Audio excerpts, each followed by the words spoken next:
밥 잘 사주는 예쁜 누나라고 칭했던 나경원 원내대표요. 이 여당 파트너인 이인영 원내대표에 대해서 착한 동생이 왜 나쁜 말 할까 하던데요. 그렇지만 무효선언 그리고 사과해라. 안 그러면 안 된다. 물러서지 않았습니다. 먼 옛날처럼 느껴지는 이 상견례 장면과 함께 보시도록 하겠습니다. 그동안은 형님을 모시고 여야 협상을 했는데 이제 동생이 나타나셔서 제가 민생과 정말 우리가 국민을 위한 국회가 된다면 제가 밥 잘 사주는 예쁜 누나가 될 각오가 있다 이렇게 말씀을 드리려고 했는데 국회 정상화는 외면하면서 괜히 민생 챙기는 척 코스프레 하다가 뜻대로 안 되니까 어거지를 부리고 있다고 생각합니다. 너무나 유아틱합니다. 어제 이인영 민주당 원내대표가 말씀하신 걸 보고 깜짝 놀랐습니다. 이 착한 동생이 왜 이렇게 나쁜 말 하는지 모르겠습니다. 그래도 6월 오기 전에 불씨를 살릴 수 있지 않을까 여야 교섭단체 원내대표 회동이 있었는데요. 결국 안 된다라고 나경원 원내대표가 쐐기를 박았다면서요, 교수님? 네, 그러니까 이인영 원내대표가 당선되고 나면서부터 어느 정도 정상화에 대한 의지가 있었던 것 같고요. 또 바른미래당은 오신환 원내대표가 당선되면서 호프회동까지 가졌기 때문에 기대감이 있었던 것도 사실입니다. 하지만 원내대표, 특히나 이 여당인 이인영 원내대표에게 많은 권한이 주어지지 않는 것 아닌가 생각이 되는데요. 네. 얼마 전 5.18 기념식에서 문재인 대통령이 이야기했던 나름대로의 발언들이 문제가 있었고 또 최근에는 자유한국당에 대해서 심각한 유감 등에 대한 표명을 대통령이 직접 나서서 얘기한 바가 있기 때문에 네. 자유한국당 입장에서 바라보기에는 지금 현재 교착화된 국회 정상화 국면을 풀어내기 위한 정부의 의지가 없다 이렇게 아마 판단하는 것이 아닌가 생각이 됩니다. 네. 그렇기 때문에 이인영 원내대표가 한국당과 국회 정상화를 끌어가기 위한 나름대로 재량권이 없는 상황에서는 결국 강대강 조치로 흘러갈 수밖에 없는 상황이 돼버린 것 같은데요. 지금 현재 있는 모든 국회 정상화에 대한 책임에는 여야 모두가 함께 그 부담감을 갖고 있겠습니다만은 네. 이 결국 국정을 운영해 갖고 있는 총괄적인 책임자는 대한민국 정부 그리고 청와대에 달려 있는 것 아니겠습니까?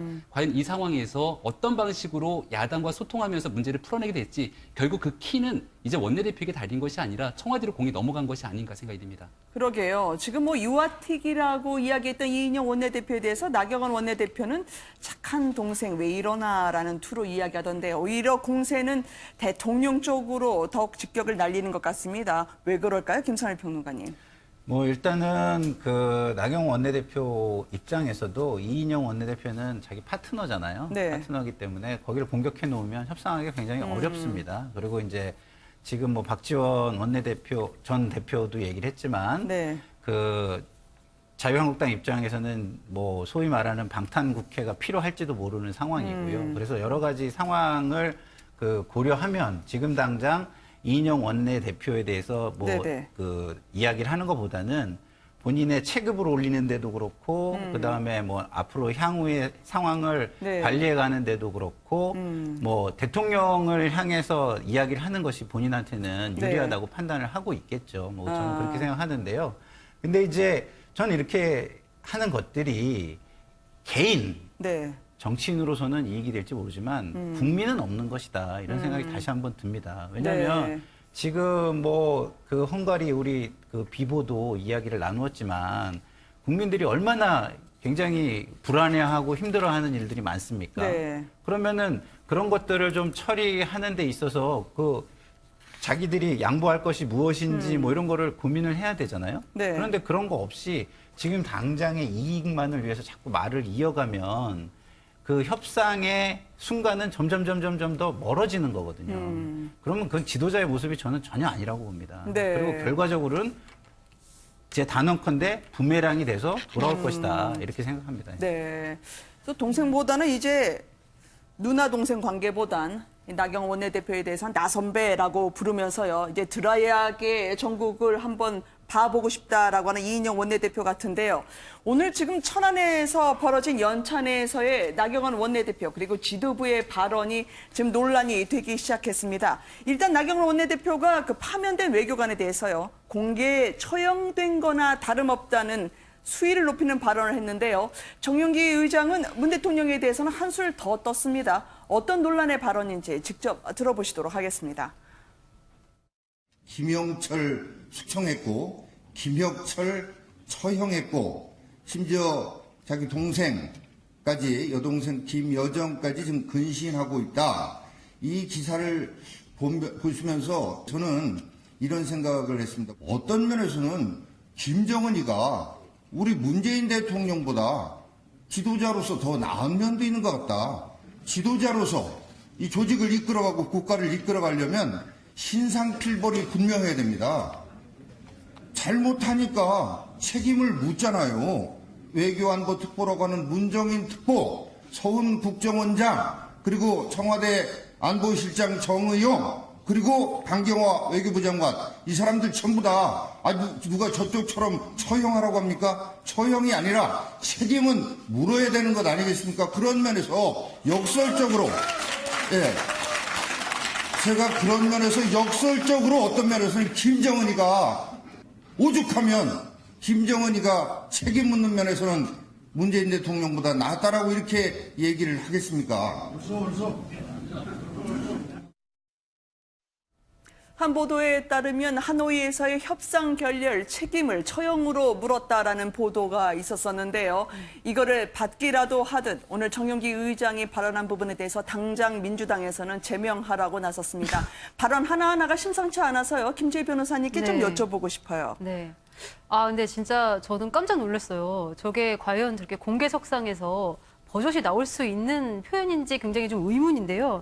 숙청, 처형, 근신 이거를 한 걸 보면은 김정은이 문재인 대통령보다 낫다. 뭐 이런 취지의 발언이잖아요. 네. 근데 굉장히 저 김정은과 문재인 대통령이 함께 엮어서 말하기를 좋아하시는데 이제 그 와중에서도 지금 특히나 계속해서 우리가 지금 자유민주주의에 위반되는 행위를 해온 어떤 김정은의 나쁜 면모를 들이대면서 오히려 더 낫다. 이거는 도대체 어떤 사고방식에 기반해서 나온 그런 평론인지 정말 알 수가 없다라는 생각이 들고 오히려 정말 아주 솔직한 심정으로 옛날 그 독재 정권 시절을 굉장히 좀 향수 어린 눈빛으로 그렇게 바라보고 있는 것 아닌가 좀 이런 생각까지 들게 됩니다. 그래서 뭐 최근에는 정말 뭐 한국당에서 우리가 김정은 마냥 못하냐 뭐 이런 표현도 나오기도 했는데 제발 좀 이렇게 시도 때도 없이 걸맞지 않는 그런 비유를 들어가면서 어떤 그 김정은 위원장에 대한 어떤 콤플렉스를 드러내는 그런 발언 좀 자제해 주시는 것이 정치의 품격을 지키는 데 더 맞지 않을까라는 생각이 듭니다.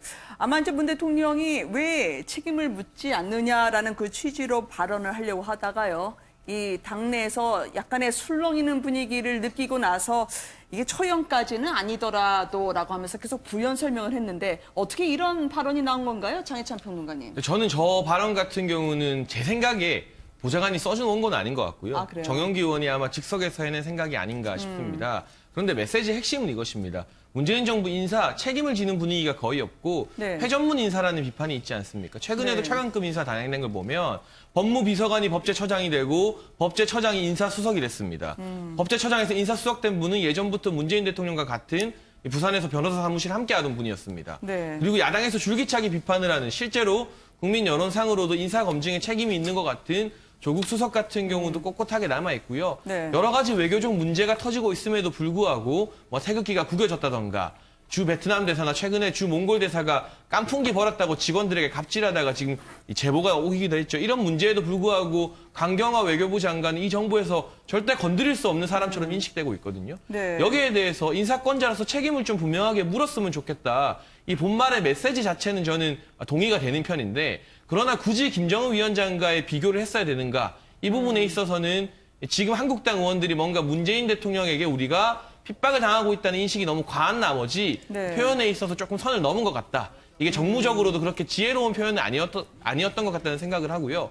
그러나 지금의 정부 여당 민주당과 청와대에서 지속적으로 이 남북 대화의 파트너인 김정은 위원장을 정상국가의 지도자 대접을 해주지 않았습니까? 네. 그런데 이제 정상국가 지도자끼리는 충분히 서로 간에 비교를 할 수 있는 거예요. 근데 이런 표현이 나왔다고 해서 마치 동일선상에 입에 올리기도 힘든 사람을 말한 것처럼 또 격앙된 반응을 보이는 것은 이제까지 정부 여당이 보여줬던 김정은 위원장에 대한 대우나 대접과는 또 다른 상반된 모습이라는 점이 아이러니한 측면이 있다는 부분도 저는 지적을 하고 싶습니다. 김찬 평론가님. 장혜찬 평론가님이 하신 말씀은 제가 볼 때는 이게 그 자유한국당의 자가당착과 괴를 저는 같이 한다고 봐요. 왜냐하면 지금 민주당의 악재가 좀 많습니까? 솔직히 얘기해서. 그러면 가만히만 있어도 지지율 올라가요, 솔직히 얘기해서. 근데 그걸 가지고 어떻게 좀 해보려고 그러다 더 오버하니까 국민들이 저 당은 역시 신뢰할 수가 없구나. 역시 대안이 될 수 없구나. 라고 해서 떠나는 겁니다. 지금 지지율이 또 다시 주저앉고 있지 않습니까? 네. 아니, 그거를 모르고 계속해서 저렇게 하는 게 제가 볼 때는 참 딱하다. 이런 생각이 저는 들고요. 그 자기를 보호하는 것도 중요하지만 항상 먼저 내가 말을 하는 거에 네. 기준을 국민의 삶으로 두고 있다면, 국익으로 두고 있다면 저런 상상을 어디서 꺼내오기도 사실은 저는 힘들다고 봅니다. 네, 반론 있으십니까? 저는 저 발언이 정무적으로 옳다는 말은 한 적이 없어요. 지혜롭지 않은 것 같다는 말을 했고 국민들 보기에도 아마 너무 강경한 발언 아니냐고 생각하지만 냉정하게 돌이켜봤을 때 아예 못한 말인가? 이게 무슨 국회의원 제명을 당해야 될 수준의 발언인가에 대해서는 동의하기 힘들고요. 어느 정도 부적절한 비유를 할지라도 오히려 정부 여당에서 의연하게 김정우 위원장과의 비교 자체가 뭐 그렇게 문제냐는 듯이 반응을 보였다면 한국당이 더 궁색해지지 않았을까 싶은데요. 그동안은 정상국가의 지도자처럼 김정우 위원장의 온갖 발언, 우리 대통령을 직접적으로 거명하면서 뭐 오지랖 부리지 말라거나 식량 지원 이런 것에 대해서도 한국 정부를 괄시했던 그런 발언에 대해서는 이런 방구 한마디도 하지 않고 있다가 야당 의원이 비교를 하면서 인사 책임을 좀 잘 물어달라. 이런 취지의 메시지에 국회의원 제명하라. 이런 식으로 격앙된 반응을 보이는 것은 이 정도에 있어서도 너무나 차이가 나지 않은가. 그런 생각이 분명히 들긴 합니다. 전 이렇게도 좀 생각을 해봤으면 좋겠어요. 예를 들어서 장평란가님하고 저하고 얘기를 하다가 제가 좀 약간 기분 나쁜 얘기를 들었으면은 기분 나쁜 내가 참는데 옆에서 막 누가 이야기를 하면은 저는 그게 더 싫을 것 같아요. 근데 대통령이 전략적으로 국익을 위해서 나름대로 판단을 해가지고 난 좀 지금 참고 국익을 위해서 뭐 이걸 한번 해보겠다 그러면 기회를 줘야지. 아유 바보같이 그거 참고 있냐 이렇게 옆에서 얘기하면 그게 좋겠습니까? 자기도 지금 기분이 나빠도 참고 국민을 위해서 잘해보겠다는 건데. 네. 대통령은 우리 국민들의 얼굴이잖아요. 저는 협상을 하지 말라, 대화를 하지 말라는 게 아니라 그동안의 행보에서 과연 우리 국민들이 원하는 최소한의 자존심을 지켰는가? 아니면 정말 북한과 대화할 때 굴욕적인 모습을 보임에도 불구하고 그렇게까지 인내할 필요가 있었는가? 여기에 대한 판단은 각자 다른 것 같고 이 북한을 향해서 그러한 인내를 보여줬다면 협치가 너무나 중요한 이 국면에서 야당을 상대로는 왜 그런 인내와 이해를 하지 못하는지 그 네. 부분에 대한 질문도 해보고 싶습니다. 그래서요, 저희가 하나 더 제안을 해볼까 합니다. 더불어민주당이요, 오늘 현장 최고위원회를 열었는데요. 국회가 아니고 판문점에서 했거든요. 이거는 또 어떻게 봐야 할까요? 그 현장으로 모시겠습니다.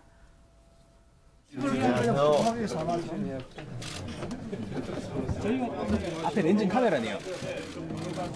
판문점 선언, 평양 공동 선언을 통한 합의 사항은 차분히 이루어지고 있습니다. 남북 북미 관계는 지난 70년 굉장히 많은 우여곡절을 겪었기 때문에 결코 하루아침에 해결될 수 있는 문제는 아닙니다. 그러나 평화는 우리에게는 생존의 문제입니다. 지난해부터 시작된 대화 국면은 평화를 완성시킬 수 있는 절호의 기회라는 점을 반드시 명심해야 할 것 같습니다. 다행히 문재인 정부가 임기가 3년이 남아있기 때문에 그동안 부족했던 점을 돌이켜보며 북미 대화 재개와 한반도 평화를 이룰 창의적인 해법에 진지하게 논의를 이어나가야 할 것입니다. 북한 병사도 신기했던 모양이죠. 이해찬 대표 코앞에 이제 망원경을 들이대곤 했는데요. 일단은 평화는 생존의 문제다라는 화두를 오늘 민주당이 던졌습니다. 이걸 어떻게 보아야 될까요? 한국당은 아니 이 한반도 전역 사정거리 미사일 도발한 지 한 달도 지나지 않아서 이곳으로 가는 것 갈 일이냐라고 하던데요. 김 교수님. 그만큼 더불어민주당이 이 남북관계 문제에 급하다는 것을 보여주는 반증이기도 하죠. 현장 최고위원회를 열면서 평화를 다시 한번 강조하고 나섰는데요. 오늘자 조선일보가 보도했던 것처럼 사실 김혁철 이 대미 대표를 처형한 것이 네. 말 그대로 진짜 이 사람의 목숨을 앗아간 것이 사실이라면 그동안 보여줬던 북한의 김정은 위원장이 정상국가를 향해서 나섰던 모습과는 사뭇 다른 이야기일 수 있는 것이고 하노이 정상회담의 노딜 이후로 그동안 진행해왔던 비핵화 협상과는 전혀 다른 길을 갈 수 있다는 것들을 보여주는 하나의 반증이기도 합니다. 왜냐하면 네. 정확하게 2월 달에 있었던 하노이 노딜 이후로 대한민국 정부에서 수차례 만나고자 노력을 했음에도 불구하고 이 북한의 김정은 위원장을 비롯한 여러 고위 당국자 같은 경우는 전혀 아무런 응답을 하고 있지 않는 상황이기 때문에 이러한 방식으로서 작년에 이야기했던 4.27 판문점 선언 그리고 9월 평양선언에서의 그 이야기를 그대로 바탕으로 네. 한반도의 평화를 논의하는 것은 사실은 자가당착에 빠질 수밖에 없는 상황입니다. 또 더군다나 내년 4월 총선을 앞두고 결국 가장 중요한 이슈 중에 하나는 이 대북 문제를 어떻게 끌어갈 네. 것인가에 대한 여부인데요. 그렇기 때문에 바로 얼마 전에 서훈 국정원장과 양정철 민주연구원장이 만났던 그 장면에서 많은 사람들이 의아하다는 얘기를 꺼낼 수밖에 없는 대목도 바로 여기에 있는 것 같습니다. 네. 지금 정도 상황에 이르렀다라면은 사실 대한민국 정부라면은 얼마든지 이 김영철에 대한 처형 여부 그리고 김영철의 숙청 여부에 대한 전체적인 그림들을 다 알고 있지 않겠습니까?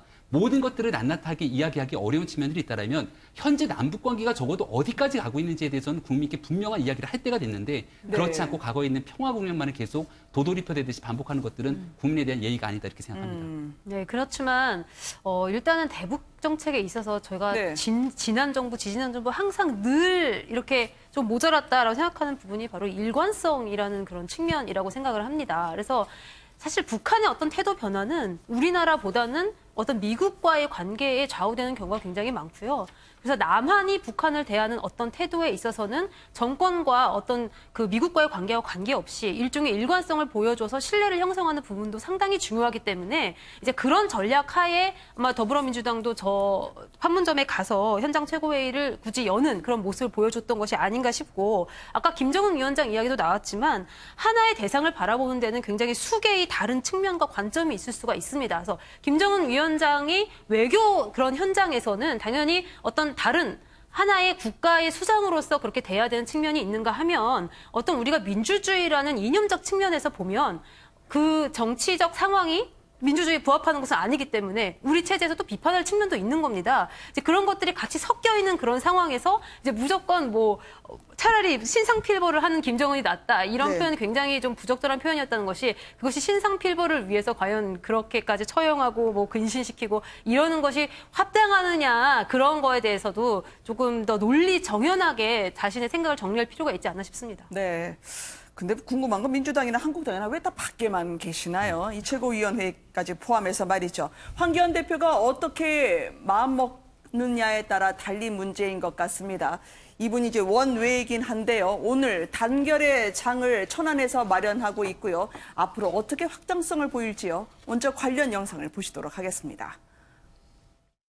저는 국회로 들어갈 원내가 아닙니다. 대통령과 민주당이 결국 우리 당으로 하여금 국회로 들어갈 수 없게 만들지 않았습니까? 그 원인을 제거해야 됩니다.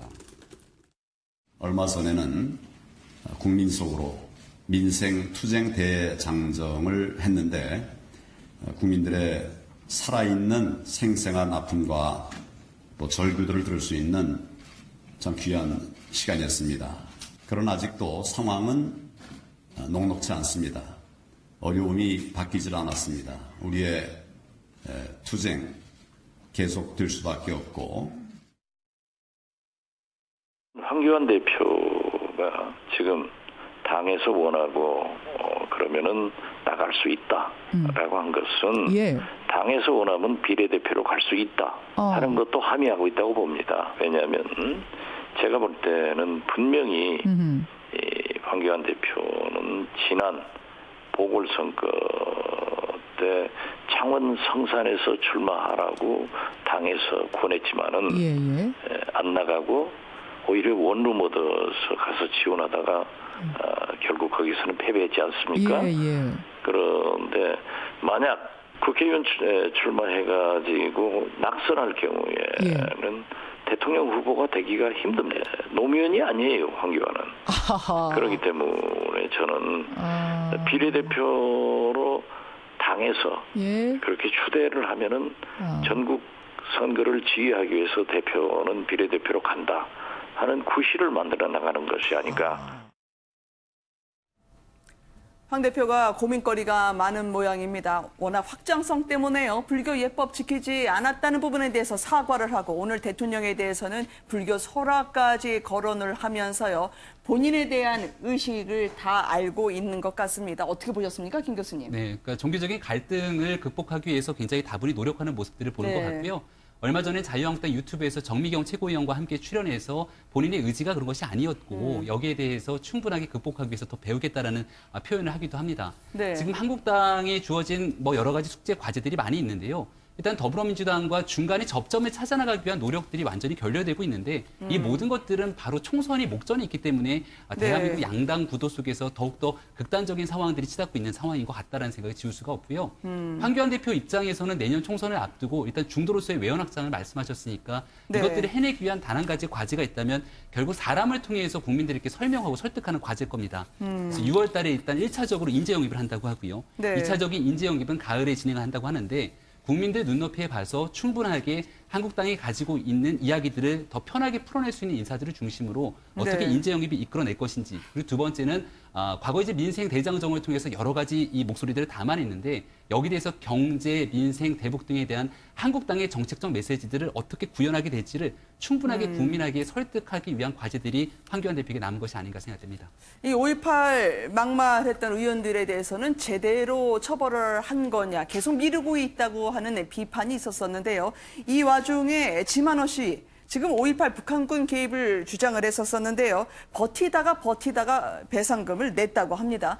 지만호 씨의 출석 모습부터 보시고요. 이야기를 이어가도록 하겠습니다. 5.18 여전히 북한군 소행으로 보십니까? 지금 날조됐다는 증언이 나왔는데 어떻게 보세요? 아이고 증거도 없이 그렇게 함부로 떠들면 되나. 아니 뭐 이름도 없는 사람 듣지도 못한 사람들이 어서 다 나타나가지고 뭐 시체를 저 무슨 뭐 바다에 묻혔다고 이런 얘기를 그러고 얘기한 김에 그 누가 와가지고 아니 선생님 주장이 날조됐다는 그러면은 지금 선생님 주장이 그러면은 전두환이 와서 74명한테 얘기를 했으면은 금방 소문이 날 거 아니야. 8천만 원 정도 내야 될 걸 2년간 버텼다고 합니다. 김상일 평론가님. 어쨌든 5.18 관련 발언으로는 첫 번째로 배상금을 문 사례가 아닐까 싶어요. 네네. 그러니까 배상금을 냈다는 게 사실은 어떻게 보면 자기 잘못을 인정했다는 걸 수 있죠. 그런데 이제 그 유족과 피해자와 국민들이 원하는 것은 진실을 인정하는 것입니다. 자꾸 자기 이익을 위해서 그 역사적 진실과 사실은 바뀔 수가 없는 거거든요. 그걸 가지고 자꾸 그 왜곡하고 이런 걸 통해서 사회를 약간 혼란하게 만들고 그 혼란을 통해서 자기 개인 이익을 얻으려고 하는 이런 모습은 굉장히 안 좋은 모습이거든요. 그래서 이 5.18 재단에서 이렇게 얘기를 합니다. 우리는 돈보다는 사실은 사과를 원했다 이런 거거든요. 그래서 우리 국민들은 진실이 밝혀지면 진실을 바탕으로 화해와 용서를 할 자세가 돼 있는 수준 높은 국민들이다. 이거를 좀 알아줬으면 좋겠고요. 그것을 자유한국당도 또 동시에 같이 좀 알아주시면 좋겠다 이런 바람이 드네요. 저는 우리가 지금 황교안 대표의 외연 확장 이야기도 했었잖아요. 그 외연 확장을 할 수 있는 절호의 기회가 이 지만원 씨 주장과 황교안 대표가 확실하게 선을 긋는 것부터 시작되는 게 아닌가 싶거든요. 이미 역사적으로 여러 차례 정리된 문제이니만큼 지금 공교롭게도 한국당 일부 의원들이 지만원 씨 주장을 국회 안으로 끌고 들어와서 논의가 더 촉발된 경향이 있는데 여기에 대해서 황교안 대표가 전적으로 나서서 이 5.18 북한군 개입설 전혀 근거 없고 신뢰하지 않는다. 선을 확실하게 그어주고요. 지금 또 하나 5.18 진상조사위원 추천 문제로 청와대와 갈등을 빚고 있습니다. 이 갈등에 앞서서도 내부적으로 5.18 관련된 망언을 한 의원들에 대한 징계 수위를 조금 높이거나 아니면 제명 징계를 당한 이종명 의원에 대한 처분을 좀 확실시 하고 난 다음에 청와대에게 우리의 조사위원들 추천을 받으라고 한다면 명분이 훨씬 더 서게 되는 측면이 있습니다. 따라서 우리가 외연 확장에 대한 많은 이야기를 하고 있지만 5.18 문제에 대한 역사적인 문제를 황교안 대표가 먼저 정리하고 그 다음에 다시 두 차례, 세 차례 광주를 찾고 청와대에게 진상조사위원 추천을 하게 된다면 네. 그 말에 외연 확장도 되고 설득력도 더 실리게 된다는 점을 지금 지도부가 좀 깨달았으면 하는 바람이 있습니다. 네, 압류가 되기 직전에야 이 배상금을 냈다고 하네요. 오늘 정가 소식을 네 분과 함께 짚어봤습니다. 고맙습니다.